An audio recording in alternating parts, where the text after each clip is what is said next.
Malik Turner stands in a packed Atlanta courtroom, sweat beading on his forehead, as Judge Franklin Hayes, a paunchy white man with a cruel grin, bangs his gavel. The judge just ruled in Malik's favor, halting a racist eviction, and the crowd roars with hope.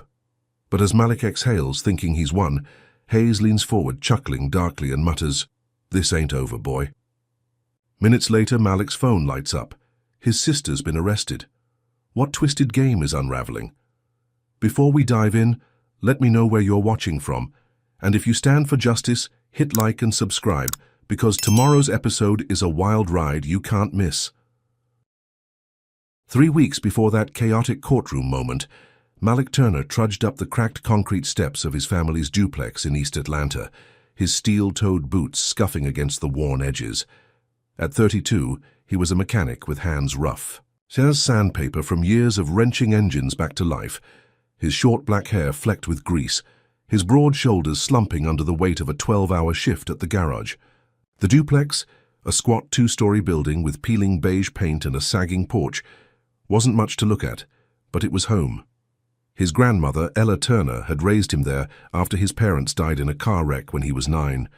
Her warm voice and stern love stitching together the frayed edges of his childhood. She owned the place outright, a fact Malik clung to like a lifeline, until that humid Tuesday afternoon when everything started to unravel.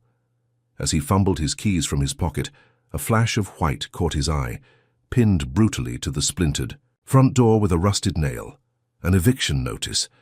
His stomach lurched as he ripped it free, the paper crinkling in his grip, its bold black letters screaming that Ella owed 20 years of back taxes, a debt that would see them out on the street. In 30 days. Malik's pulse hammered in his ears.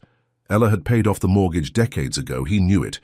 She'd told him stories of scraping by on a seamstress's wage to make it theirs. This had to be a mistake. He stormed inside, the scent of Ella's lavender soap hitting him as he called out, "Gran, you here?" She emerged from the kitchen, her wiry frame leaning on a cane, her grey curls tucked under a faded headscarf, her brown eyes crinkling with a smile that faded the second she saw the notice trembling in his hand. "What's that, baby?" She asked, voice soft but edged with worry. Malik held it up, jaw tight. "They're saying we owe taxes, Gran, thousands. They're trying to take the house." Ella's hand pressed to her chest, her breath catching as she sank into a chair, the wood creaking under her slight weight. "That can't be," she whispered. "I paid everything. I know I did." Malik knelt beside her, his calloused fingers brushing hers. "I'll fix this, I promise." But as he studied the notice, a cold dread snaked through him. The numbers didn't add up. The dates were off. Something was rotten here. The next morning he skipped his shift, pulling on a clean shirt and driving his rattling old pickup to Fulton Savings Bank, a sleek glass building that towered over the neighborhood, like a vulture perched on a carcass. Inside, the air was cool and sterile, the marble floor gleaming under fluorescent lights, a stark contrast to the sweat soaking his back.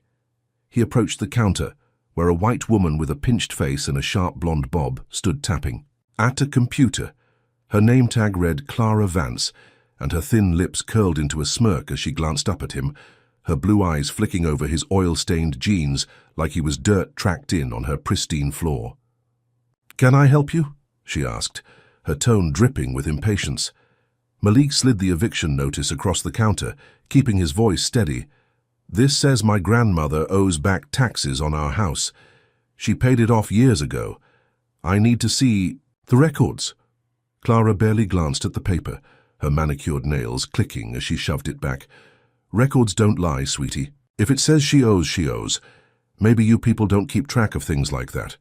Malik's blood simmered, his fists clenching at his sides, the casual venom in her words cutting deeper than the notice itself. "Check again," he said, voice low, "because I know she didn't miss a dime." Clara sighed, rolling her eyes as if he'd asked her to mop the floor, then pecked at her keyboard with exaggerated slowness. After a moment, she spun the screen toward him, pointing at a line of numbers. "See, tax lien filed in 1995. Never paid. We're within our rights to collect." Malik stared at the screen, his mind racing. 1995. Keller had owned the duplex since the 70s, every payment logged in her meticulous ledgers. which he'd seen with his own eyes. This wasn't negligence. This was a lie. He leaned closer, catching a glitch in the date format, a tiny discrepancy. That screamed forgery to anyone paying attention. "That's not right," he said, pointing. "Look at the filing code. It's off. Someone faked this." Clara snatched the screen back, her smirk tightening. "You accusing us of something, boy? Take it up with the courts if you're so smart. We don't fix your mistakes here." The word boy landed like a slap, her tone thick with the kind of disdain Malik had heard too many times growing up black in this city, where every step forward came with a shove back. He grabbed the notice and stormed out, the glass doors hissing shut behind him, his breath fogging in the sticky heat as he climbed into his truck. Back home, he spread Ella's old property records across the dining table, a chipped oak relic cluttered with her handwritten notes, yellowed receipts, and a faded photo of her signing the final mortgage check in 1982. Malik pored over them, his mechanic's precision kicking in, cross-referencing dates and signatures until he found it. A tax lien document, slipped into the county records 5 years ago, its ink too crisp, its notary seal smudged in a way no legit stamp would be.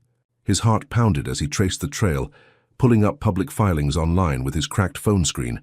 Fulton Savings Bank had been snatching up black-owned homes across East Atlanta, slapping fake liens on deeds, then swooping in when families couldn't pay. Ella's duplex was just the latest target in a racist scheme that stretched back decades. A slow bleed of wealth from people like them. Malik's anger boiled over, his knuckles whitening as he gripped the table's edge. He wasn't a lawyer. Never finished high school after his parents' crash landed him in Ella's care.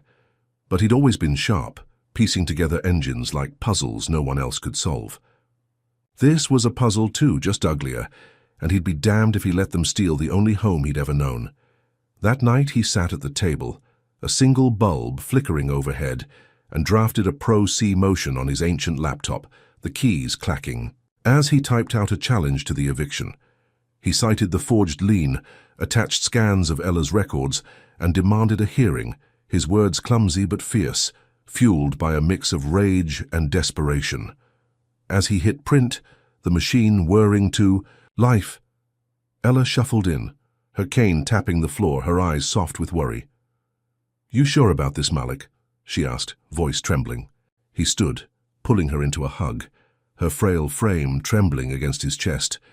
"They don't get to take us down without a fight, Gran. I'll make them answer for this." She nodded, a faint smile breaking through her fear. But Malik's gut twisted as he glanced at the notice again. The bank's owner, Victor Langston, was a name he'd seen in the papers, a white real estate mogul with a grin like a shark and a reputation for bulldozing anyone in his way.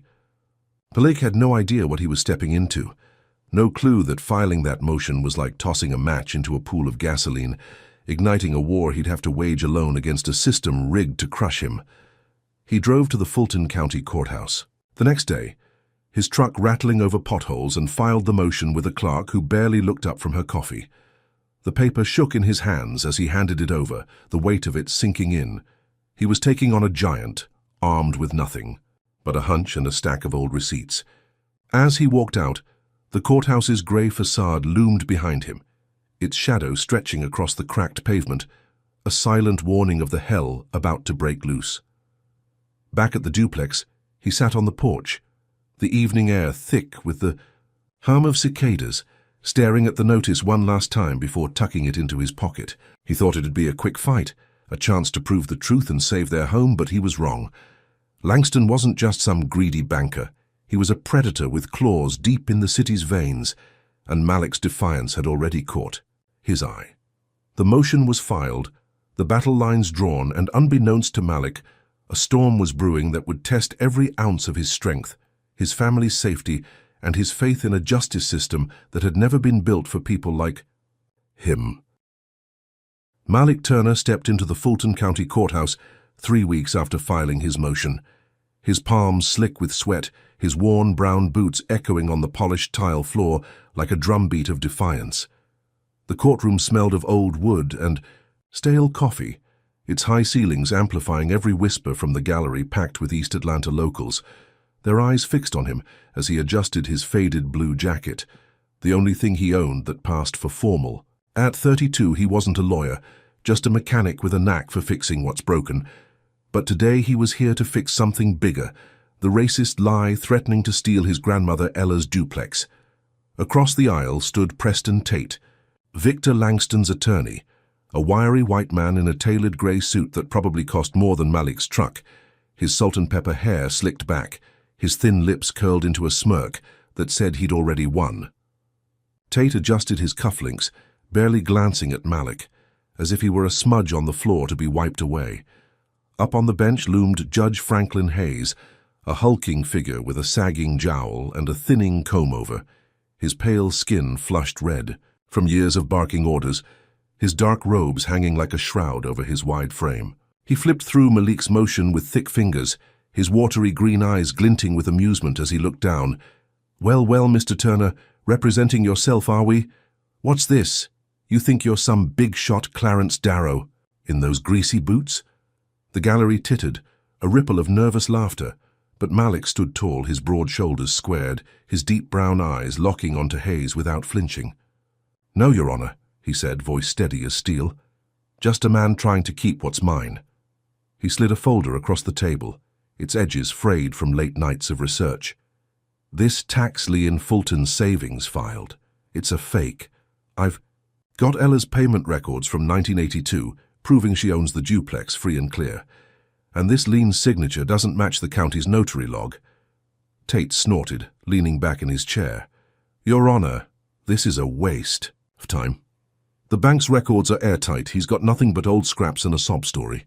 But Malik pressed on, pulling out a photocopy of the lien, its ink suspiciously sharp for a 20-year-old document. "Look at the date stamp. It's formatted wrong for 1995 filings. Someone cooked this up recent, and I'd bet my life it's Langston's crew targeting black folks like us." Hayes squinted at the paper, his smirk faltering for a split second, the room holding its breath as he rubbed his double chin, clearly annoyed at being challenged by a man he saw as beneath him. Then, to everyone's shock, he leaned back, gavel hovering. "I'll give you this, Turner. There's some irregularities here. Evictions paused pending a review, 30 days. The bang of the gavel cracked through the air, and the gallery erupted, cheers and gasps mingling as Malik's chest swelled with a rush of pride, his lips twitching into a rare smile. He'd done it. He'd stood up to the system and won, or so he thought. Tate's smirk vanished, his narrow face tightening as he gathered his briefcase, shooting Malik a glare that could melt steel. But Malik didn't care. He'd bought Ella, Sanheim, maybe even a chance to keep their home. He left the courthouse with his head high, the late afternoon sun painting the Atlanta skyline in hues of orange and gold, the weight of the notice finally lifting from his shoulders. But that victory was a spark in a powder keg, and the explosion came faster than he could have dreamed. 6 hours later, Malik pulled his pickup into the gravel lot of his garage, a squat brick building on the edge of town where he rebuilt engines for cash under the table, the sodium lights buzzing overhead as dusk settled in. He unlocked the rolling door, heaving it up with a grunt, and froze. The air reeked of motor oil and malice, his tools scattered like fallen soldiers across the concrete floor. Wrenches bent, drills smashed, a sledgehammer still wedged in his workbench. His gut twisted as he stepped inside, broken glass crunching. Under his boots, and then he saw it. Sprawled across the back wall in dripping black oil, the words, "Go back to Africa," glared at him, each letter jagged and hateful, a wound carved into the space he'd built with his own hands. His breath hitched, rage boiling up his throat as he kicked a shattered socket wrench, the clang echoing in the empty shop. This wasn't random. This was a message, and he knew who sent it. Langston wasn't some faceless bank exec. He was a puppet master with a vendetta, and Malik's courtroom stunt had yanked the strings too hard. He called the cops, pacing the lot as red and blue lights flashed an hour later, 2 white officers, strolling up with bored expressions, their badges glinting under the street lamps. The taller one, a lanky guy with a buzz cut and a toothpick dangling from his lips, barely glanced at the wreckage. "Looks like kids messing around. Happens all the time out here." Malik's fists clenched, his voice tight. "Kids don't. Write that on walls. This is about the bank case. I beat them today, and now this." The shorter cop, stocky with a patchy beard, scribbled in a notepad, his tone flat. "No proof, no witnesses. What do you expect us to do? File a report if you want, but don't hold your breath." They turned to leave, their boots scuffing the gravel, and Malik shouted after them, "So that's it? You see this and just walk away?" The tall one paused, glancing back with a smirk. "Stay out of trouble, Turner. Might keep your stuff in one piece." They drove off, taillights fading into the night, leaving Malik alone with the ruins of his livelihood, his heart pounding with a mix of fury and dread. He sank onto an overturned crate, staring at the oil-slicked words, the sting of racial hate cutting deeper than the vandalism itself. This wasn't just about the duplex anymore. It was personal, a war declared by a man who'd rather burn Malik's world down than lose a dime. He thought of Ella, safe at home but fragile, her faith in him the only thing keeping her steady, and his resolve hardened. Langston had drawn first blood, but Malik wasn't backing down. Not now, not ever.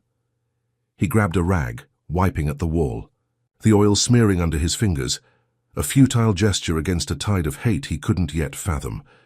What kind of power did Langston wield to strike this fast? How far would he go to bury Malik's win? The answers were coming, and they'd hit harder than he could imagine. Comment number 1 if you think Malik's victory was worth the cost of this vicious payback. Hit like if you're rooting for him to keep fighting, and subscribe because you won't believe the storm brewing next. Was this just the start of Langston's revenge, or does Malik have a trick up his sleeve to turn the tables again? The morning after Malik Turner's garage was trashed, he woke to the buzz of his phone skittering across the duplex's kitchen table, the chipped formica surface glinting under a weak bulb. His neck ached from sleeping upright in a chair, the rag he'd used to scrub the hateful oil scrawl still clutched in his fist, its gritty texture a reminder of Langston's venom. He rubbed bleary eyes, the clock reading 6:30, and snatched the phone, expecting a call from his boss about the wrecked shop. Instead, his sister Nia's name flashed on the cracked screen, her voice spilling out in a panicked rush the second he answered. "Malik, they've got me. I'm at the station. You gotta come now." His heart slammed against his ribs. Sleep, vanishing as he bolted upright. "Who's got you? What happened?" Her words tumbled over each other, breathless and jagged. "Cops pulled me over on my way to work, said they found pills in my car. I swear they planted them, Malik. I didn't do anything." The line cut out, a dial tone humming in his ear, and Malik's world tilted. Nia, 25, a nurse with a gentle smile and a spine of steel, wasn't some street hustler. She spent her days stitching up wounds at Grady Memorial, not popping pills. He grabbed his keys, the metal biting into his palm, and raced to his pickup, the engine coughing to life as he tore through East Atlanta's waking streets, the dawn sky streaked with pink and gray. The precinct loomed ahead, a squat, brick fortress with barred windows, its parking lot dotted with patrol cars glinting like predators in the early light. Malik stormed inside, the air thick with the tang of disinfectant and stale cigarettes, his boots pounding the linoleum as he demanded to see Nia. A desk clerk, a wiry white woman with a bored frown, pointed him to a holding area where Nia sat. Behind a scratched glass partition, her scrubs wrinkled, her tight braids falling loose, her brown eyes wide with fear. "They're saying I'm a dealer," she whispered through the phone, her voice trembling. "Felony possession, Malik. I could lose everything." He pressed a hand to the glass, his throat tight. "I'll get you out, I swear." He scraped together $800 from his savings, every penny he had left after the garage hit, and posted her bail, the clerk counting it out with a smirk that made his skin crawl. Nia stumbled into his arms an hour later, her slender frame shaking as they stepped into the muggy morning air, her breath hitching as she clung to him.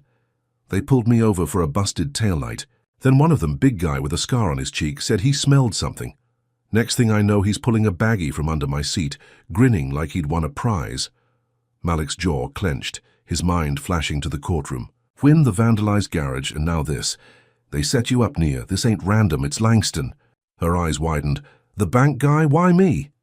Malik's fists balled. "Because I beat him yesterday and he's hitting back where it hurts most."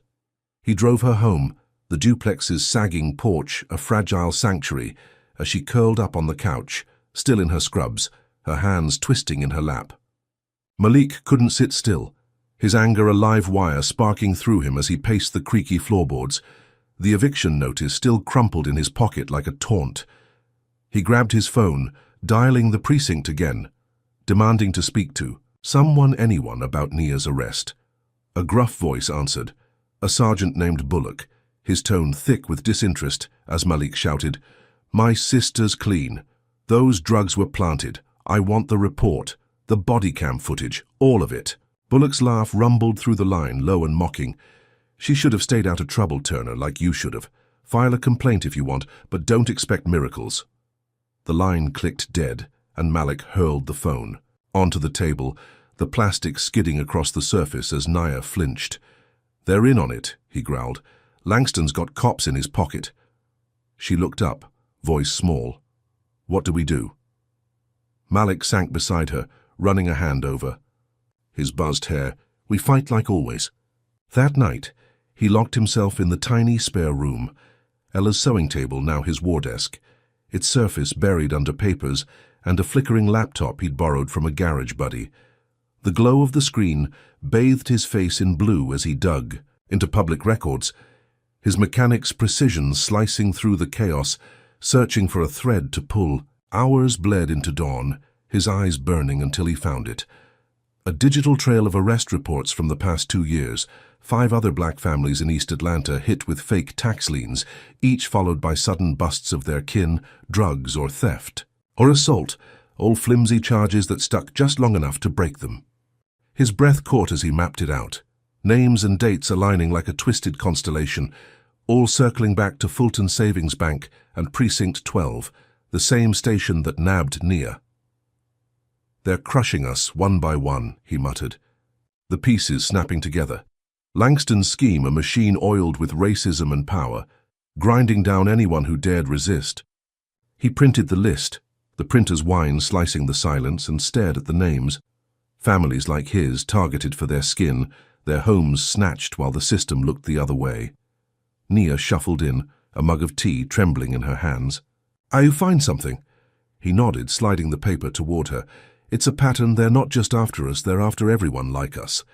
Her eyes scanned the list, hardening with each line. "So they frame me to shut you up?" Malik's voice was iron. "Yeah, and I'm not letting them." He thought of Ella, asleep upstairs, her frail body a testament to decades of surviving this city's quiet hate, and now Nia, her career hanging by a thread because he'd dared to fight. The weight of it pressed on his chest, but it fueled him too, a fire licking up his spine as he vowed to turn this trap into a weapon. Langston thought he could scare Malik off with a few dirty cops and a baggie of pills, but he'd misjudged the man he was dealing with. Malik wasn't just a mechanic, he was a fixer, and this mess was about to get unbolted piece by racist piece. Comment number 1 if you think Nia's arrest proves the system's out to break families like Malik's. Smash that like button if you're furious at Langston's dirty tricks, and subscribe because this fight's about to heat up fast. Can Malik turn this pattern into a knockout punch, or will Langston's next move hit even harder? Malik Turner sat hunched over Ella's sewing table, the duplex's spare room thick with the musty scent of old fabric and the faint hum of his borrowed laptop, its fan wheezing as he typed furiously into the night. 3 days had passed since Nia's arrest, her haunted eyes still burning in his mind, and he'd barely slept, fueled by black coffee and a gnawing need to strike back. The arrest pattern he'd uncovered, 5 black families targeted with fake liens and framed kin, was his ammunition, and he'd spent every spare hour weaving it into a new motion, his mechanic's fingers clumsy on the keys but relentless. He'd tracked down a sympathetic clerk at the courthouse, a young black woman named Tasha, with a quick nod and a knowing look, who'd slipped him leaked precinct logs under the table, scribbled with dates and names that matched his list like a grim bingo card. By dawn he'd finished, printing a stack of papers that trembled in his grip as he drove to the Fulton County Courthouse, the Atlanta skyline a jagged silhouette against a bruised purple sky. His boots scuffed the steps, the same worn pair Judge Hayes had mocked, but today they carried him with purpose, his faded jacket flapping in the crisp morning breeze as he filed the motion and demanded an emergency hearing. The courtroom buzzed. When he stepped in hours later, the gallery half full with locals whispering about his last win, their murmurs a low hum under the flicker of fluorescent lights. Preston Tate lounged at the plaintiff's table, his grey suit pristine, his smirk dialed back to a thin line of disdain as he shuffled papers, ignoring Malik's glare. Judge Franklin Hayes lumbered onto the bench, his jowls quivering as he settled into his chair, his watery eyes narrowing at Malik like he was a fly buzzing too close. "Back again, Turner?" Hayes drawled, voice thick with mockery. "What's it this time? More fairy tales?" Malik stepped forward, his voice cutting through the room. "No tales, Your Honor, facts. Fulton Savings isn't just faking liens. They're working with cops to frame families who fight back. I've got logs proving it." He slapped the precinct records onto the table, the paper thudding against the wood. 5 families, all black, all hit with arrests after challenging liens, including my sister Nia 3 days ago. This ain't coincidence, it's a racket. Tate shot up, his cufflinks glinting as he waved a hand. "This is absurd, Your Honor. He's grasping at straws with no evidence tying the bank to any arrests." But Malik held up the logs, his finger jabbing at highlighted lines. "These show Precinct 12's busts spike after every lien dispute. Same precinct that nabbed Nia with planted pills. Langston's pulling strings. And I want a 30-day freeze on the eviction while this gets investigated." The gallery stirred, heads craning as Hayes squinted at the logs, his thick brow furrowing, his usual smirk replaced by a flicker of unease. He rubbed his chin, the room silent except for the rustle of his robes, then banged his gavel. "Fine, Turner, you've got something here. Eviction's frozen for 30 days and I'm ordering a review of these liens. Court's done." The crack of wood on wood echoed, and Malik's chest loosened, a rush of triumph surging through him as Tate's jaw tightened, his eyes flashing with quiet fury. He'd done it again, turned the screws on Langston's machine, and this time it felt bigger, like he'd cracked the facade of their whole rotten game. He left the courthouse with a spring in his step, the sun climbing higher, casting long shadows across the pavement as he dialed Nia. "We got 30 days, sis, and they're looking into the liens. We're winning." Her shaky laugh crackled. Through the line, "You're a damn bulldog, Malik." He grinned, picturing Ella's proud nod, and headed home, the duplex's sagging porch a beacon of hope as he pulled into the drive. But that hope shattered faster than a dropped wrench. Hours later, as dusk painted the sky in deep indigo, Malik sat in the kitchen sipping lukewarm tea with Ella, her frail hands wrapped around a chipped mug, her grey curls glinting under the bulb. She'd been quiet all day, her breath raspy, her cane propped against the table, but her smile was warm. "You're making your granddaddy proud, baby." Malik squeezed her hand. "We're keeping this place, Gran, I promise." Then it happened. A sudden gasp tore from her throat, her mug slipping to crash on the floor, tea pooling as her eyes rolled back, her body slumping sideways. Malik lunged, catching her before she hit the ground, her weight feather-light but limp in his arms. Gran, stay with me." His voice cracked as he fumbled for his phone, dialing 911, the operator's calm questions a blur as he shouted, "She's not breathing right, get here now."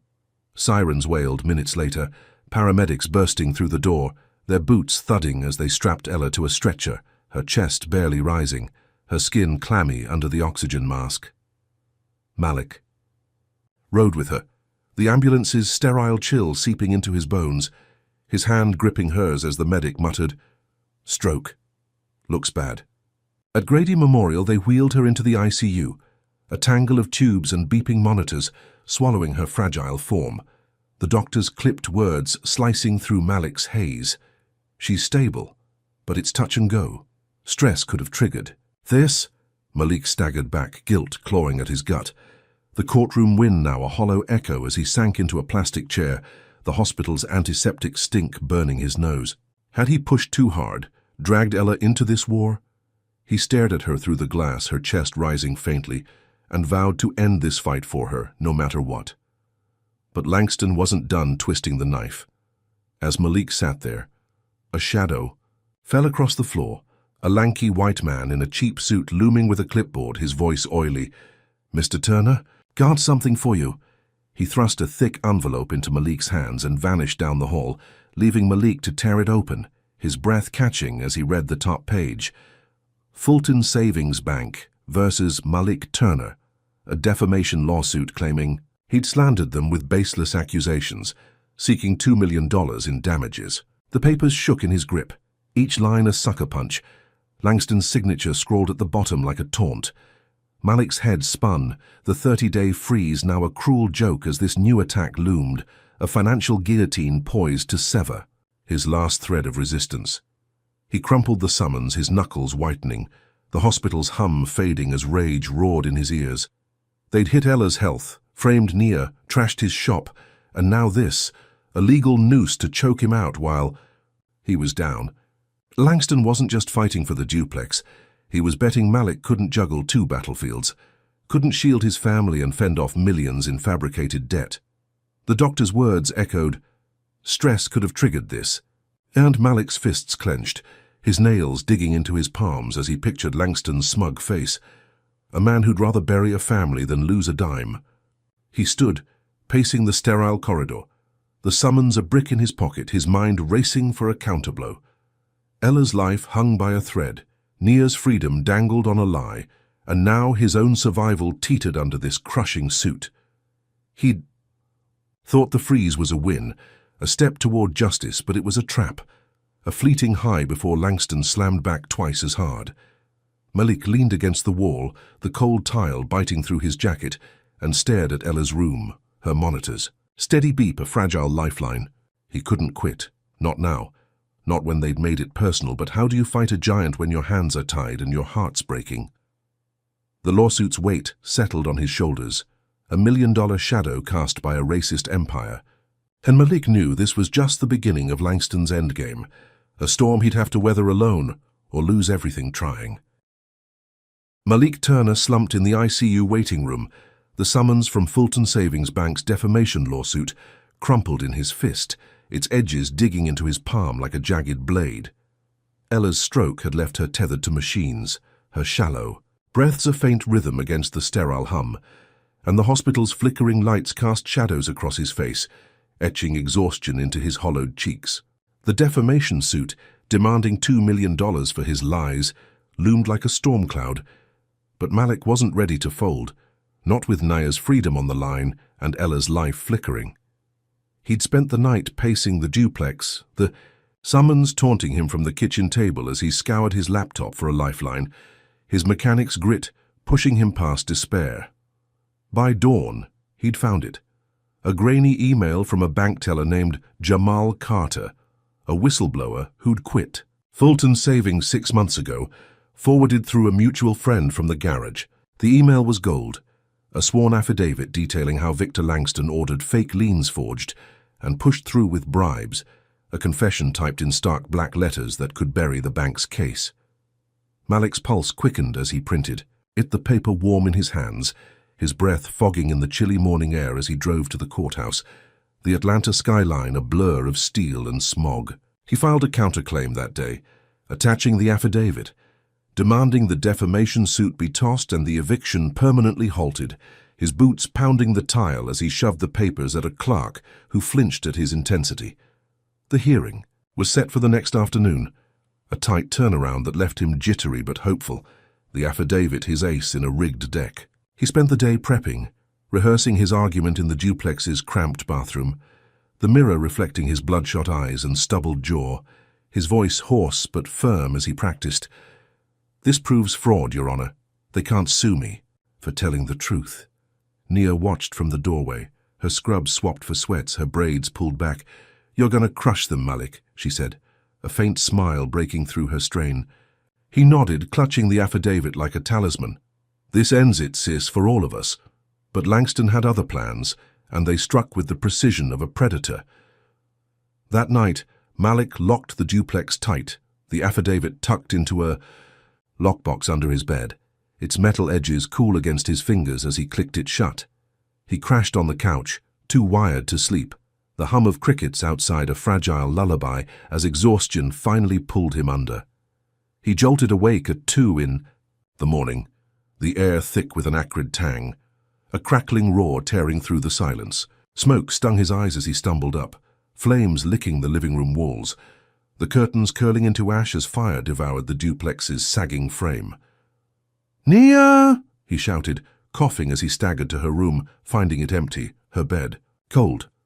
Panic clawed his chest as he grabbed the lockbox and bolted outside, the night air slapping his face as he tripped onto the lawn, the duplex a blazing inferno behind him. Sirens wailed in the distance, neighbors spilling onto porches in robes and slippers, their gasps drowned by the fire's roar as it swallowed Ella's legacy. Firefighters arrived, hoses blasting water that hissed into steam, their shouts a dull buzz as Malik clutched the lockbox, his lungs burning, his mind racing. Nia stumbled from the crowd, her eyes wild. "I was at the store, Malik. What the hell happened?" He pulled her close, her trembling frame pressed against his. Someone torched it, they knew. The lockbox felt heavier as he cracked it open, his heart sinking like a stone. The affidavit was gone, replaced by a singed scrap of paper with 2 words scrawled in red ink, "Back off." His knees buckled, the grass damp under him as firefighters battled the blaze, the duplex's roof caving in with a groan that echoed his despair. Cops rolled up an hour later, their flashlights cutting through the smoke. A wiry officer with a buzz cut scribbling notes as Malik rasped, "This was arson. They stole my evidence. Check the cameras across the street." The cop shrugged, his voice flat. "Fire's too hot, no prints, no proof, probably electrical. Old places like this go up easy." Malik's fists clenched. "Electrical, my ass. This is Langston. He's covering his tracks." The cop walked off, muttering into his radio, leaving Malik staring at the smoldering ruins, Ella's old photos curling in the wreckage, the affidavit's loss a gut punch worse than the fire itself. Nia gripped his arm. "What now?" He didn't answer, his gaze fixed on the ashes as dawn broke, painting the sky in streaks of pink and gold. The hearing was hours away, and he had nothing, no proof, just a burned-out shell and a sister clinging to hope. He drove to the courthouse anyway, the lockbox's empty weight rattling in the truck bed, his clothes reeking of soot as he stepped into the courtroom. The gallery sparse, the air heavy with the scent of polished wood. Judge Hayes loomed on the bench, his jowls quivering as he smirked. "Turner, you look like hell. Where's this big evidence you promised?" Malik stood, his voice raw. "It was in my house, Your Honor. Someone burned it down last night. Took the affidavit proving Langston's fraud." Tate leapt up, his suit crisp, his grin sharp. "Convenient story, Your Honor. He's got no proof, just excuses. The defamation suit stands." Hayes leaned back, his chuckle a low rumble. "Lost. Evidence ain't my problem, Turner.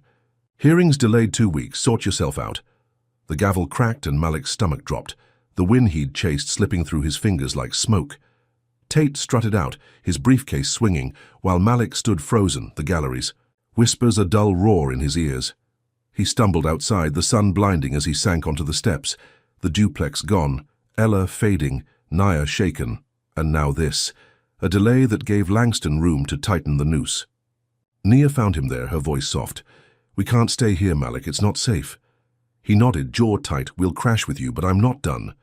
They drove to her tiny apartment across town, a cramped 1-bedroom with peeling paint and a lumpy couch, the lockbox tossed onto the counter like a relic of defeat. Malik sat on the floor, staring at the empty space where the affidavit should have been, his mind churning. Langston had burned his home, stolen his proof, and left him homeless, betting he'd break under the weight. But Malik wasn't a quitter. He'd rebuilt engines from scraps, and he'd rebuild this case too, from nothing if he had to. He pulled out his phone, texting Tasha, "Need more dirt? Anything you can get?" Her reply pinged back, "Risky, but I'll try." He leaned back, the couch's springs creaking, his resolve a flickering flame in the dark. Langston thought fire could stop him, but Malik was forged in heat, and this war was far from over. Comment number 1 if you think Malik's tougher than Langston bargained for. Hit like if that arson twist lit a fire in you too. And subscribe because this battle's about to blaze hotter. What's Malik got left to throw at a system that keeps kicking him down? Malik Turner slumped on the lumpy couch in Nia's cramped apartment, the faint hum of traffic seeping through the thin walls, the lockbox's empty shell mocking him from the counter. 3 days had passed since the duplex burned, The affidavit. Reduced to ash. Ella still clinging to life in the ICU, and the defamation suit's $2 million shadow looming larger with each tick of the clock. His clothes still carried the faint whiff of smoke, his boots scuffed from pacing the hospital's sterile halls, but his mind churned, refusing to buckle under Langston's latest blow. Nia shuffled in, her nurse's scrubs swapped for a faded hoodie, her braids loose. "You gotta eat, Malik," she said, sliding a plate of toast across the coffee table, its chipped edge glinting under the bulb. He shook his head. "Not hungry. Sis, gotta figure out how to hit back." She sighed, sinking beside him. "You're running on fumes." He didn't argue, his gaze fixed on the laptop perched on his knees, its screen glowing with a faint hope. Tasha's last text, promising. Dirt on Langston. Then the buzzer rasped, a harsh buzz cutting through the quiet, and Malik jolted, his pulse kicking up as he crossed to the intercom. "Who's there?" A woman's voice crackled through, sharp and urgent. "Lila Brooks, Atlanta Star. I've been following your case, Turner. We need to talk." He hesitated, then buzzed her in, the door creaking as a black woman in her late 30s stepped inside, her short dreads framing a fierce face, her leather jacket scuffed, her brown eyes blazing with purpose.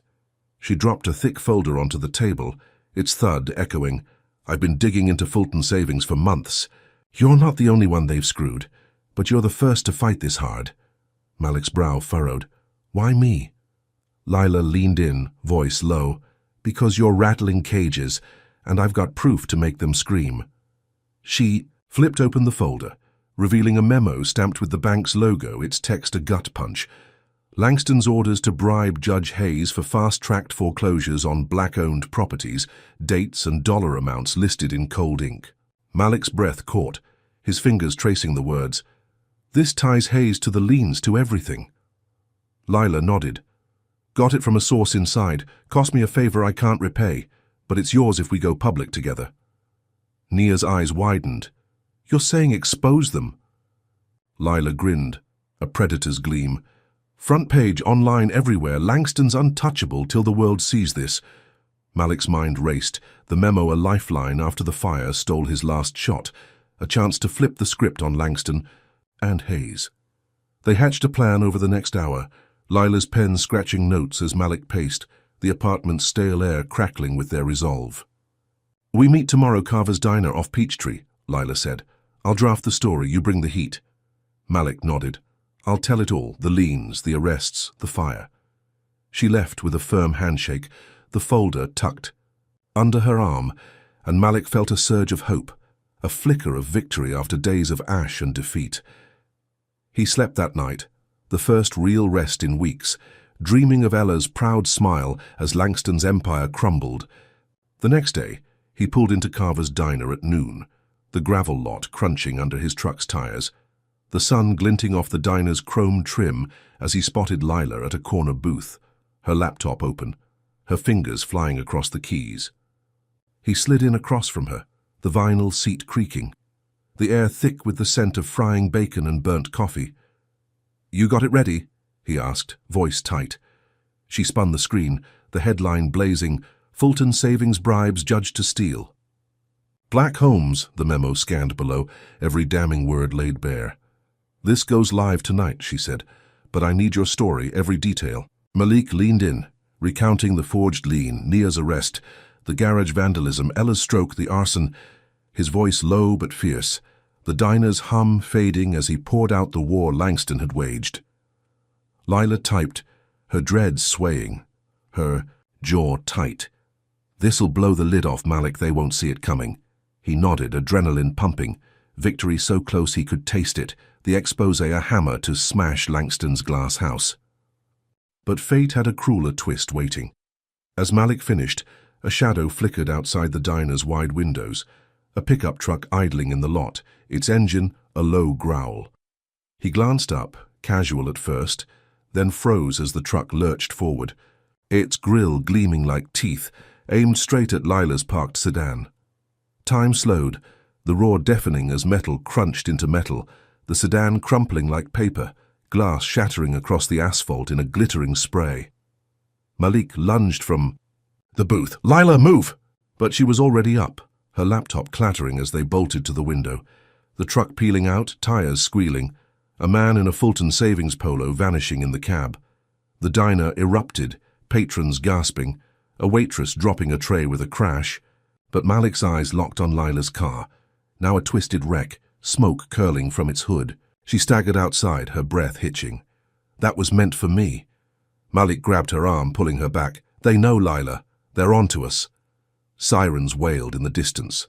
Too late, as a crowd gathered, phones out, filming the chaos. Paramedics arrived, prying Lila's door open, finding her bag spilled across the seat.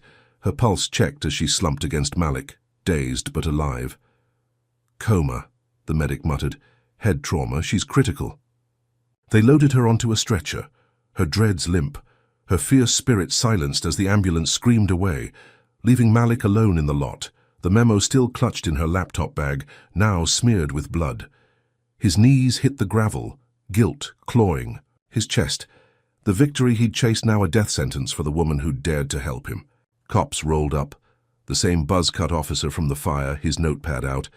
Witnesses saw a guy in a bank shirt, but no plate, no ID. Could be anything.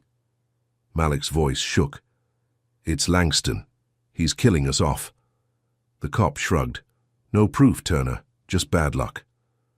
He walked off, leaving Malik staring at the wreckage, the diner's neon sign buzzing overhead, a cruel mockery of the hope he'd felt hours ago.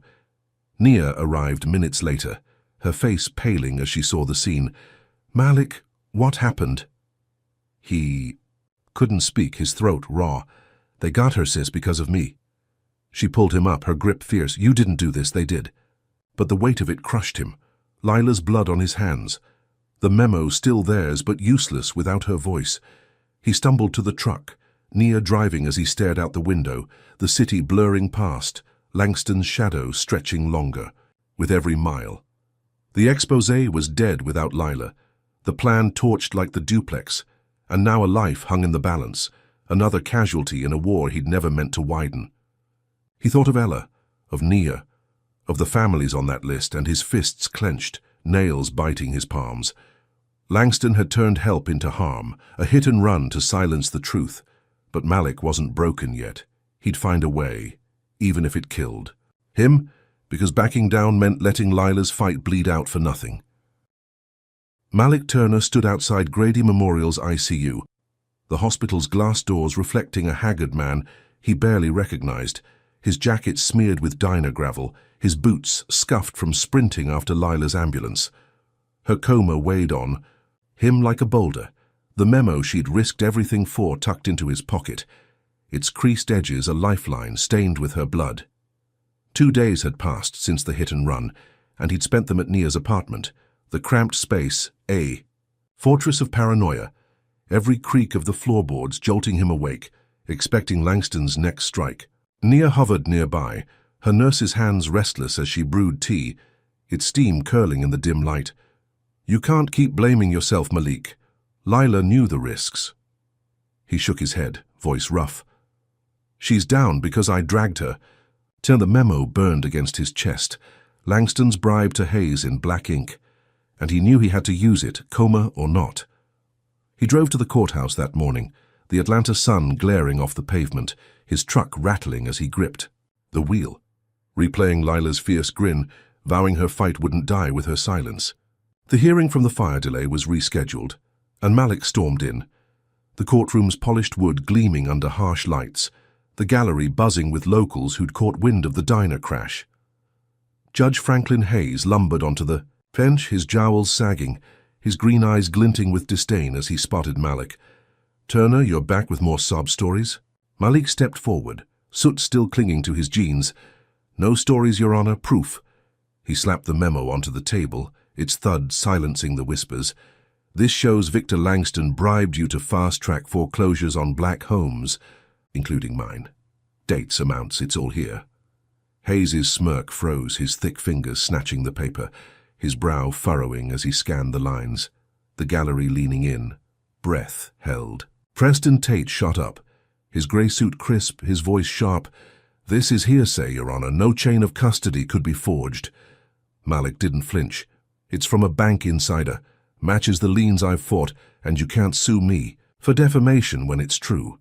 Hayes rubbed his chin, his face reddening, the room crackling with tension as he muttered, "If this holds, it's trouble."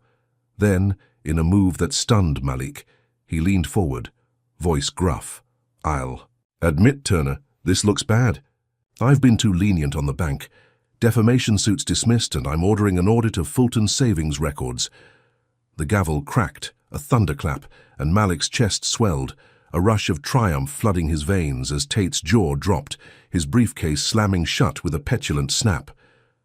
The gallery erupted, cheers and gasps mingling, locals clapping Malik's back as he stood tall, the memo's power flipping the script.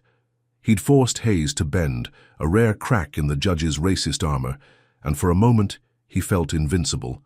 Langston's legal noose cut loose, the auditor soared to pierce the bank's heart. He left the courthouse with his head high, the sun dipping low, painting the steps in amber hues as he dialed Nia. "Sis, we got him, suit's gone, they're auditing the bank." Her laugh burst through. "You're unstoppable, Malik." He grinned, picturing Ella's frail nod, and drove to the hospital, the memo safe in his pocket, hope flickering after weeks of ash and blood. But Langston's shadow moved fast, and victory was a mirage. Hours later, as Malik sat by Ella's bedside, her monitor beeping a fragile tune, his phone buzzed, an unknown number flashing. He answered, cautious. "Yeah?" A clipped voice barked, "Turner, Precinct 12, your sister's back in custody, assault charge, get down here." His stomach plummeted, the phone slipping as he bolted from the room, the hospital's antiseptic chill chasing him to the truck. He tore across town, the precinct's brick walls a familiar cage as he stormed inside, finding Nia behind glass again, her hoodie torn, her eyes blazing with fury. "They're saying I attacked a guy in a parking lot," she hissed through. The phone, "Some white dude I've never seen claims I broke his nose." Malik's fist slammed the counter. "Who's the witness?" She shook her head. "Cops won't say, but the guy's linked to Langston. I heard them whisper it." He demanded to see the Sergeant Bullock, the same gruff bastard from her last arrest. His buzz cut gleaming under the lights as he sauntered out. "She's troubled, Turner. Caught her red-handed." Malik's voice shook. "Bullshit, you planted this like the pills. It's retaliation." Bullock smirked. "Prove it, or she's booked." Malik scraped bail again, his savings gutted, and Nia stumbled out an hour later, her cheek bruised. "They shoved me around," Malik said I'd learn my place. His rage boiled, a red haze clouding his vision as he drove her home, the apartment's peeling walls closing in. He pieced it together. The audit was a sham. A bone Hayes threw to dodge the memo's heat while Langston rigged the game. He dug into the arrest report online, his laptop whirring, and found the victim, a lowlife named Eddie Crane, a known fixer for Langston's crew paid to lie. Nia sat beside him, ice on her cheek. "They're breaking us, Malik." He gripped her hand. "Not yet. They're scared. That's why they're hitting this hard." But doubt gnawed at him. The women caught a cruel tease as Langston doubled down, framing Nia worse than before, the assault charge a felony that could jail her for years. He stormed the precinct again the next day, demanding Crane's file, but Bullock tossed him a blank stare. "No record, Turner, you're fishing." Malik's fists clenched. "You're covering for Langston, I'll prove it." Bullock leaned in, breath sour. "Keep pushing, see where it gets you." Malik left, the precinct's shadow stretching behind him, his mind racing. The audit was a distraction, Hayes playing both sides, admitting bias to dodge the bribe while Langston pulled strings to bury them. He sat in the truck, the memo crumpled in his pocket, its victory hollow as Nia's freedom dangled on a lie. Ella's stroke, the fire, Lila's coma, and now this. A relentless tide of racist payback crashing over him. He thought of the families. On his list their kin framed too, and his resolve hardened, a steel core forged in fury. Langston thought he'd won, turning Malik's triumph into a trap, but Malik wasn't done, not while breath burned in his lungs. He'd expose the frame-up, audit or not, even if it meant tearing the system apart brick by brick. Comment number 1: if you think Hayes is dirtier than he's letting on, smash that like button. If Nia's latest arrest has you raging at Langston's games, And subscribe, because this roller coaster's about to take a wild turn. Will Malik unravel this new lie before it locks Nia away for good? Malik Turner sat on the edge of Nia's lumpy couch, the apartment's dim bulb casting jagged shadows across his face, his hands trembling as he clutched the arrest report, pinning Nia with a fabricated assault charge. 3 days had passed since Hayes dismissed the defamation suit and ordered the sham audit, a hollow win crushed by Langston's ruthless counterblow, Nia's freedom now dangling on a felony lie. Ella lingered in the ICU. Lila lay in a coma, and the duplex's ashes haunted his dreams, but Malik's resolve burned hotter than ever, a fire stoked by the memo still tucked in his pocket, its bribe proof his last weapon. He'd spent sleepless nights digging, his laptop whirring as he traced Eddie Crane, the victim framing Nia, a wiry thug with a rap sheet tied to Langston's payroll. Nia paced behind him, her hoodie frayed, her voice tight. "They're gonna lock me up, Malik. I can't fight this." He spun around, eyes fierce. "We're not waiting for them to win, sis. We're hitting back." A knock rattled the door and Malik tensed, peering through the peephole to see Lila Brooks, her dreads tucked under a cap, her arm in a sling, her fierce gaze piercing the gloom. "You're awake," he breathed, pulling her in, her leather jacket creaking as she limped to the couch. 2 days out of the coma, Doc said I'd be out longer, but I heard about Nia." She dropped a recorder onto the table, its scratched surface glinting. "We've got one shot, Malik. Let's sting." Nia's brow furrowed. "Sting who?" Lila grinned, a predator's edge. "Preston Tate, Langston's mouthpiece. He's cocky, loves to brag." Malik nodded, mind racing. "We get him talking, record it, prove the frame-up and the bribes." They hatched the plan over burnt coffee, Lila rigging her phone to sync with the recorder, Malik plotting the bait. A meet at Rusty's bar, a dive off Moreland Avenue where Tate drank after hours, his guard down, his tongue loose. "I'll play desperate," Malik said. "Say I'm folding, get him to spill." Lila tapped the recorder. "Every word goes live online. State probe'll have to bite." Nia gripped his arm. "They'll kill you, Malik. Look at Lila's car." He squeezed her hand. "They're already killing us, sis. This stops it." The next night, Malik pulled into Rusty's lot, the neon sign buzzing red, the air thick, with humidity and the tang of spilled beer. He stepped inside, the bar's sticky floor sucking at his boots, the jukebox whining a country tune as he spotted Tate at a corner table, his grey suit rumpled, a whiskey glass sweating in his hand. Malik slid in across from him, his jacket patched with soot, his voice low. "Tate, I'm done fighting. Just tell me how Langston wants this to end." Tate's thin lips curled, his eyes glassy. "Smart move, Turner. You're out of your league." Malik leaned in, feigning defeat. "The audit's a joke, right? You've got Hayes locked?" Tate chuckled, sipping his drink. "Locked and paid, kid. 10 grand a month to keep him sweet and your sister's little punch-up. Crane's my guy, cheap and quiet." Malik's pulse hammered, the recorder humming in his pocket as Tate bragged.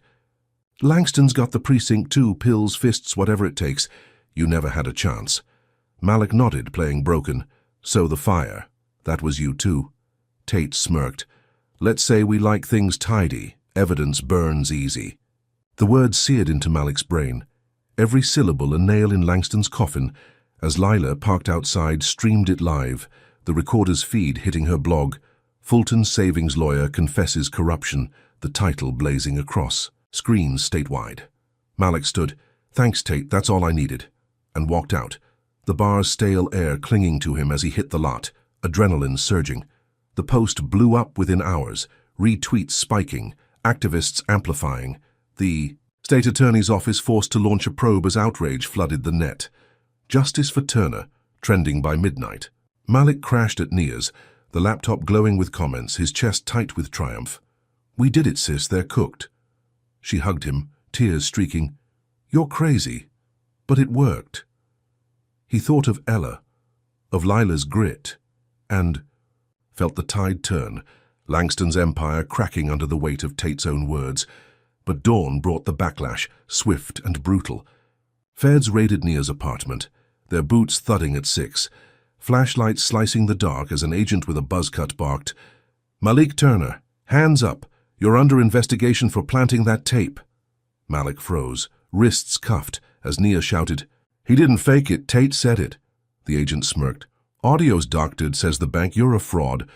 They hauled him to the precinct, the same brick cage, his stomach churning as he sat in a cell, the Sting's victory flipping to a nightmare. Hours later, he faced Hayes in court, the judge's jowls quivering, his grin wide. "Turner, you're a con artist, planting lies to smear honest men. Eviction freezes off, duplex goes to auction tonight." The gavel slammed, and Malik's world tilted, the gallery gasping as Tate strutted in, pristine again. "No proof, Your Honor, just a desperate scam." Malik's cuffs clinked, his voice raw. "That tape's real. You're burying the truth." Hayes waved him off. "Take him out." And deputies dragged him away, the courtroom's polished floor blurring as he stumbled. Nia met him outside after bail, her eyes red. "They sold it, Malik. The duplex is gone." He sank onto the steps, the memo useless. The sting backfired, Langston's spin painting him the villain. The auction had happened at dusk. A white bidder in a slick suit snagging Ella's home for pennies, the crowd silent as Langston's shadow loomed larger. Malik's fists clenched, the Sting's triumph a cruel jest, the state probe stalled by the doctored claim, Hayes and Langston twisting justice into a noose. He thought of Lila, still frail, her exposé drowned in lies, and Nia, her freedom teetering on Crane's fake fists. The duplex was lost, the system closing ranks, but Malik's rage simmered, a volcano ready to erupt. Langston had flipped the script, auctioned his past and locked him in a cell of doubt, betting he'd break. But Malik wasn't done. Not while his family bled and the truth choked under their lies. Malik Turner sat on the sagging mattress in Nia's apartment, the air stale with the scent of damp plaster and burnt toast, his hands gripping the edges as if anchoring him to a world slipping away. The duplex was gone, auctioned off in a heartbeat. After Hayes revoked the freeze, Nia's assault charge hung like a guillotine, and Ella's frail form flickered in the ICU, her stroke a silent scar of Langston's war. Lila's sting had backfired, the feds branding Malik a fraud for a doctored tape, and 3 days had passed since he'd stumbled from the courthouse, the Sting's triumph turned to ash in his mouth. His boots, caked with soot and gravel, sat by the door, a testament to the battles lost, his jacket patched and reeking of defeat. Nia hovered nearby, her braids pulled tight, her voice a whisper. "We've got nothing left, Malik. They've taken it all." He didn't answer. His gaze fixed on the laptop perched on a milk crate, its screen dark. A lifeline he couldn't yet touch. The memo, the sting, all his weapons had been twisted against him, Langston's empire laughing as it crushed his family underfoot. But Malik wasn't broken. Not yet, his mechanic's mind churning through the wreckage, searching for a spark. He'd spent the night sifting through Lila's files, emailed before her coma, a chaotic mess of notes and scans she'd begged him to keep safe. His eyes burned as he scrolled, the glow painting his face in ghostly blue until he froze. A bank ledger glaring back, its columns a revelation. Judge Franklin Hayes owned $50,000 in Fulton savings stock, hidden through a shell. Company under his cousin's name. A secret stake tying him to every foreclosure he'd fast-tracked. Malik's breath hitched, his fingers trembling as he printed it, the paper humming from the borrowed printer, a fresh blade to wield against the beast. "Nia," he rasped, "look at this. Hayes isn't just bribed. He's invested." She leaned over, her eyes widening. "He's profiting off us, off everyone." Malik stood, pacing the cramped room. "This changes everything. I've got him now." The ledger was a grenade, and he'd pulled the pin in public where Hayes couldn't dodge the blast. He showered, the tepid water sluicing off days of grime, and pulled on a clean shirt, its fabric stiff against his bruised shoulders, then drove to the city council meeting that night, a packed hall downtown where Langston's cronies schmoozed, in suits. The ledger burned in his pocket as he slipped inside, the room humming with chatter, council members perched on a dais under harsh lights, locals filling the pews with tired faces. Malik waited, heart pounding, until public comments opened, then strode to the mic, his boots thudding on the hardwood, the crowd hushing as he raised his phone, live streaming to Lila's blog, "I'm Malik Turner, and Fulton Savings stole my home with fake liens, but it's worse than that." He held up the ledger, its ink stark under the glare. "Judge Franklin Hayes owns stock in the bank, 50 grand.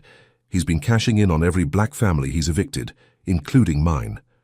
Gasps rippled through the hall, phones flashing. As locals recorded, council members squirming, their ties loosening as Malik's voice rose. "He's not just crooked, he's a shareholder. Check the shell company, Hayes Properties LLC. It's all here."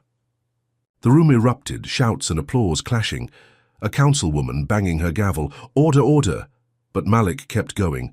"They burned my house, framed my sister, put my friend in a coma. This ends now."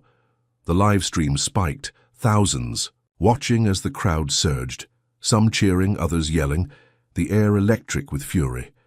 He left the mic, chest heaving, and drove to the courthouse the next morning, filing an emergency motion with the ledger attached, demanding Hayes recuse himself and reverse the auction. The clerk's eyes widened, stamping it fast, and by noon Hayes called a hearing, his jowls quivering as he glared from the bench. "Turner, you're a pest. This is nonsense." Malik stood, voice steady. "It's proof, Your Honor. You're..." "Conflicted, the law says you step down." Hayes's face purpled, but the gallery buzzed, reporters scribbling, and he banged his gavel. "Fine. Auction suspended. Bank's books open for review. Happy now." Malik exhaled, the duplex back in limbo. A fragile wind snatched from the jaws of loss, the ledger's truth bending Hayes's arm. He left the courtroom, the sun blinding, his phone buzzing with Naya's voice. "You did it, Malik. It's ours. Again for now." He smiled, a rare crack in his exhaustion, thinking of Ella, of Lila, of the families watching, hope flickering after months of despair. But Langston's claws struck back, swift and vicious. That night, as Malik walked to his truck parked off a quiet street, the air thick with humidity, footsteps crunched behind him, too close, too fast. He turned, glimpsing 3 shadows in hoods, their fists gleaming with brass knuckles. Before, pain exploded across his jaw, a punch dropping him to the asphalt. Boots slammed into his ribs, cracking bone, a voice hissing, "Langston says hi," as blows rained down, his arms shielding his face, blood pooling under his cheek. The world blurred, their laughter a cruel echo as they vanished into the dark, leaving him crumpled, gasping, the ledger still in his pocket, its triumph tainted by agony. He crawled to his truck, pain searing with every breath, and drove to the ER, the hospital's white walls spinning as medics stitched him up. 3 cracked ribs, concussion, "You're lucky," they said. But Malik didn't feel it. His body, a battlefield, his spirit teetering. Nia found him there, her gasp sharp as she saw his swollen face. "Malik, oh God, who did this?" He spat blood into a cup, voice a rasp. "Langston's crew, they're scared, hitting me where it hurts." She gripped his hand. "You've got to stop, they'll kill you." He shook his head, wincing. "They're losing, sis, that's why they're desperate." The doctor discharged him, his ribs taped, his steps shaky, as Nia drove him back, the apartment's peeling walls a frail shield. He sank onto the couch, the ledger a crumpled trophy, the council uproar a distant roar in his ears. Hayes had bent, the duplex dangled in reach, but Langston's mob had drawn blood, a brutal warning that victory came at a cost. Malik's breath rattled, pain lancing his side, but his eyes burned with defiance, the beating a fuel to his fire. Ella's home, Nia's freedom, Lila's fight, they hung in the balance, and Langston thought pain could silence him, thought brass knuckles could crush his will. He was wrong. Malik was down but not out. A man forged in struggle, ready to rise from this bloody pavement and strike harder. The ledger had shaken the system, the crowd had roared, but the war was far from won, and Langston's next move loomed like a storm on the horizon. Malik Turner lay on Nia's couch, the apartment's dim light pooling around him, his taped ribs aching with every shallow breath, the bruises on his jaw a throbbing map of Langston's latest assault. 3 days had passed since the city council. Uproar. The ledger's reveal forcing Hayes to suspend the duplex auction, a fragile win that felt like clutching smoke after the beating left him bloodied on the pavement. Nia hovered nearby, her nurse's hands steady as she swapped his ice pack, her voice tight. "You're a mess, Malik. This has to stop." He winced, shifting. "Not while they're still standing, sis." The ledger sat on the coffee table. Its creased pages a testament to his defiance, Hayes's stock ownership a crack in the system's armor. But Langston's mob had answered with fists, and Malik knew the war was far from won. His phone buzzed, cutting through the silence, an unknown number flashing as he fumbled to answer. "Yeah?" A woman's voice, crisp and steady, broke through. "Malik Turner, this is Agent Carla Ruiz, DOJ. I saw your live stream. We need to meet." His pulse kicked up. "Justice Department. Why me?" She didn't hesitate. "Your ledger's legit. Hayes is dirty. And I'm tired of watching crooks like him skate. Tomorrow, 9, Piedmont Park, by the lake." The line clicked dead, and Malik stared at the phone, hope flickering through the pain. A federal ally, a lifeline he hadn't dared dream of. Naya's eyes widened. "Feds, Malik. This is big." He nodded. Big enough to bury them. He slept fitfully, the couch's springs digging into his bruised back.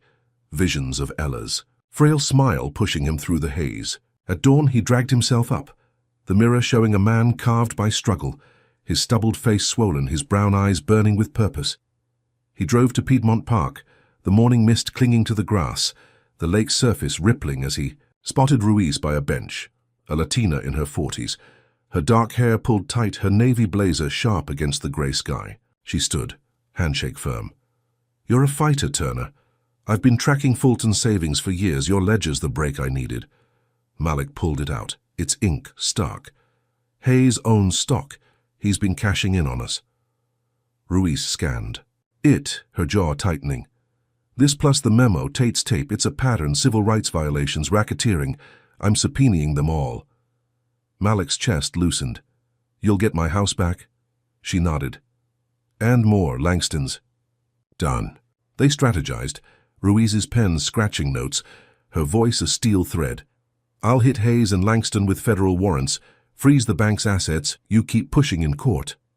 Malik left, the park's quiet a stark contrast to the storm brewing, his ribs throbbing but his spirit soaring, a real shot at justice in his grasp. He filed Ruiz's affidavit that day, the courthouse clerk's hands trembling as she stamped it. And by afternoon, Hayes called a hearing, his jowls quivering, his glare venomous. "Turner, you've got feds now? This is harassment." Malik stood, voice steady despite the pain. "It's justice, Your Honor. DOJ's involved. Your stock's exposed. Freeze the bank's assets until this clears." Hayes's face purpled, but Ruiz strode in, badge flashing. "Agent Carla Ruiz, we're investigating. Asset freeze is federal. Comply or explain to my boss." The gallery buzzed, Hayes's gavel hovering, then slamming. "Fine, assets frozen. Duplex stays put. Hearing recessed." Malik exhaled, the bank's money locked, the duplex dangling back in reach, a triumph carved from blood and grit. He left. The courthouse, the sun piercing the clouds, Nia meeting him on the steps. "You did it, Malik. We're close." He hugged her, ribs screaming, "Ruiz is the real deal, sis. We're winning." They drove to the hospital, Malik limping to Ella's room, her monitor beeping steady, her grey curls stark against the pillow, a faint smile as he whispered, "We're getting it back, Gran." He sat there, the victory a warm pulse, thinking of Lila, of the families, a tide turning after months of drowning. But Langston's venom struck deeper than Malik could brace for. Hours later, as dusk settled, he lingered by Ella's bedside, the room's sterile chill seeping in, when a nurse slipped in, her scrubs crisp, her voice soft. "She's been stable, but we need to adjust her IV." Malik nodded, stepping back. The nurse's hands deft as she swapped the bag, a faint click as the line connected. He turned to text Nia, "Heading home soon," when Ella's monitor screeched, a flat line piercing the quiet, her body jerking once, then stilling. "Gran!" Malik shouted, lunging as the nurse froze. "What did you do?" Medics rushed in, paddles charging, but her pulse was gone, the doctor's voice grim. "She's lost. Cardiac arrest, sudden." Malik staggered, knees buckling as they covered her. Ella's warmth fading under a sheet, his world cracking open. He grabbed the nurse. What was in that IV? She stammered, "Just saline, I swear." But her eyes darted, and Malik saw a shadow slip out, a man in a suit, vanishing down the hall. He chased, ribs screaming, but the figure was gone, the nurse whispering, "I saw him earlier, he wasn't staff." Malik's gut twisted, Langston's hand in this, a murder masked as medicine, Ella's death a dagger to his heart. He sank by her bed, the sheet cold under his fingers, guilt and rage choking him. "I'm sorry, Gran, I brought this on you." Nia arrived, her scream raw as she saw Ella. "No, no, no!" She clung to him, sobbing. "They killed her, Malik, they—" "Killed her." He held her, his voice a rasp. "They'll pay, sis, I swear it." The doctor pulled him aside. "We'll investigate, but it looks natural unless we find proof." Malik knew better. The suit, the nurse's flinch, Langston's signature, all over it. A racist execution to break him for good. He stumbled to the truck, Nia driving, the ledger and Ruiz's promise hollow as Ella's loss bled through him. The asset freeze, the duplex's return, all victories turned to dust. Langston striking at his core, a mother's death, the price of defiance. He sat in the apartment, the couch sagging under him, Nia curled in a ball, the silence a shroud as he stared at Ella's cane by the door, its wood worn from her grip. Ruiz called, "Heard about your grandmother, Malik. I'm pushing harder. We'll get him." But her words rang empty. The feds too late. Langston's kill a checkmate move. While Hayes smirked from the bench, Malik's fists clenched, blood crusting his knuckles, grief fueling a rage that burned white-hot. Ella was gone, her home dangling, Nia teetering, and Langston thought this would bury him, thought death could silence his fight. He was wrong. Malik's pain was a forge, hardening him for the endgame. A vow to avenge her etched in every broken breath. Malik Turner stood in Nia's apartment, the air heavy with grief, the faint beep of Ella's monitor still echoing in his skull, though she lay cold in the morgue, her death a jagged wound Langston had carved with a tampered IV. 2 days had passed since that hospital nightmare, Nia's sobs a constant hum as she curled on the couch, her braids tangled, her eyes hollowed by loss. Malik's ribs throbbed from the beating, his jaw a patchwork of bruises, but his hands trembled with a different pain, clutching Ella's death report, its sterile words, a lie masking murder. The duplex hung in limbo, its auction frozen by Ruiz's federal grip, but Ella's absence stripped the victory bare. Langston's racist wrath claiming the woman who'd raised him, a blow meant to shatter his will. Nia's voice broke through, a whisper. "We bury her tomorrow, Malik. What's left to fight for?" He turned, eyes blazing. "Her, sis. We fight for her." The report sat on the coffee table, its pages crisp, and he'd spent the night poring over it, spotting a faint anomaly. The IV's saline batch number didn't match hospital stock, a thread to pull. He drove to Grady Memorial at dawn, the parking lot slick with dew, his boots crunching gravel as he cornered the nurse from that night, a wiry woman with nervous hands. "Who was the suit I saw leaving? Tell me, or I dig till I find him." She flinched, voice low. "I don't know his name, but he had a bank pin gold said to keep quiet." Malik's gut clenched, Langston's mark, and he stormed to the courthouse, the report a weapon in his pocket, Ruiz's number on speed. Dial as he texted. "Got proof Ella's murder, moving now." The hearing room loomed, its wood polished to a gleam. The gallery packed with locals whispering about the frozen assets. Hayes perched on the bench, his jowls sagging, his glare a venomous slit as Malik burst in. "Your Honor, Langston killed my grandmother. I've got the report." Hayes banged his gavel. "Sit down, Turner. This is a stunt." But Malik slapped the report down. "IV was swapped, batch numbers off. Nurse saw a bank man. This is murder." Tate leapt up, his suit pristine. "Hearsay, Your Honor. He's desperate." Malik's voice rose. "Check the logs. It's proof. Langston's hitting us where you won't look." The gallery stirred, murmurs swelling when Ruiz strode in, her blazer sharp, her badge glinting. "Agent Carla Ruiz, DOJ. We've got wiretaps. Langston ordered a hit on Ella Turner. Audio's clear." She played it, a crackling feed filling the room. Langston's voice cold. "Take out the old lady. Hospital's easy. Break him." Gasps erupted. Hayes' face draining to ash, his gavel trembling as Malik shouted, "You let this happen, your stock, your bribes, you're in it." Hayes sputtered, "Order, order!" But Ruiz pressed, "Federal warrants out, Langston's under arrest now." The door swung open, 2 agents hauling Victor Langston in cuffs. His silver hair mussed, his sharp grin gone, his tailored coat wrinkled as he snarled, "This is a setup. Turner's nothing." Malik stood tall, ribs screaming, "I'm enough. To end you." The agents dragged Langston out, his shouts fading, the gallery erupting as Hayes slammed his gavel. "Case dismissed. I'm done here."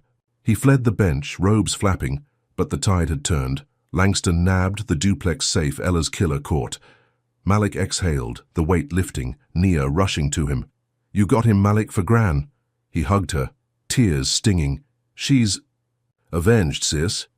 They left the courthouse, the sun dipping low, casting long shadows as Ruiz nodded. "Hayes is next, we're digging." Malik felt the win, a bitter triumph carved from loss. Ella's death the cost of cracking Langston's. Empire, her home theirs again. Nia's charges teetering as the feds closed in. He drove to the apartment, the ledger and report on the dash. His body a wreck, but his spirit clawing back, thinking of Lila, of the families. A crack in the system widening with every step. But Langston's fall wasn't the end. Hayes, still, roamed free and vengeance wore a judge's robe. As Malik parked, the night air thick with humidity, a crack split the silence, a bullet grazing his arm, searing flesh as he dove behind the truck, blood trickling down his sleeve. Nia screamed, "Malik!" As he scanned the dark, a sniper's shadow darting across the lot, a hired killer in a black cap, Hayes' last card played. Malik pressed his arm, pain flaring. "Get down, sis!" The shooter fired again, glass shattering as the truck's window exploded, shards raining as Nia ducked, her breath hitching. Malik crawled, ribs grinding, and peeked out. The figure gone, tires squealing in the distance, a ghost sent to silence him. He slumped against the truck, blood soaking his shirt, Nia scrambling to him. "You're hit, oh God!" He gritted, his teeth. "Hayes, it's Hayes. Langston's down. He's the one now." She tore her sleeve, wrapping his arm. "We need the hospital." He shook his head. "No, Ruiz. Call her." Nia dialed, her voice shaking as Ruiz picked up. "Agent, sniper hit Malik. He's bleeding. Hayes sent him." Ruiz barked. "Stay put. I'm coming. Hayes just crossed the line." Malik leaned back, the asphalt cold under him, his vision blurring as blood pooled. The win over Langston a fleeting high before Hayes struck. A judge turned assassin, his power crumbling, but his hate lethal. Nia pressed the cloth. "Hold on. Malik, you're not dying on me." He nodded, breath ragged. "Not yet, sis. He's the puppet master, always was." The sniper's bullet was a declaration. Hayes refusing defeat, his stock exposed, his bench tainted, but his claws still sharp. Malik's arm throbbed, the duplex theirs, Langston cuffed, but Hayes loomed, a final boss in a war, Malik thought. He'd won. Ruiz's sirens wailed in the distance, a lifeline as his head swam, Ella's face flashing before him, her death a spark now ablaze, driving him to finish this. He'd taken Langston, but Hayes was the root, the real venom, and Malik knew, bleeding on the ground, that the showdown wasn't over. It was just beginning, a judge's rage, the last wall to tear down. Malik Turner slumped against the side of his battered pickup, blood seeping through Nia's torn sleeve, wrapped around his grazed arm, the asphalt gritty under his knees as the sniper's echo faded into the Atlanta night. The air hung thick, with humidity, the distant wail of Ruiz's sirens cutting through the ringing in his ears, his ribs a dull ache beneath the tape, his vision swimming from the hit. Nia crouched beside him, her hands trembling as she pressed the cloth tighter, her voice a frantic thread. "Stay with me, Malik. You're not bleeding out here." He gritted his teeth, the pain a sharp jolt. "Hayes sent him, sis. He's the last one standing." Langston's arrest hours ago felt like a lifetime. The courtroom triumph over Ella's murder a fleeting high before this bullet tore through, Hayes' desperate claw to silence him forever. Ruiz's SUV screeched into the lot, tires smoking, her navy blazer flapping as she leapt out, badge glinting under the street lamp. "Turner, you okay?" Malik nodded, wincing.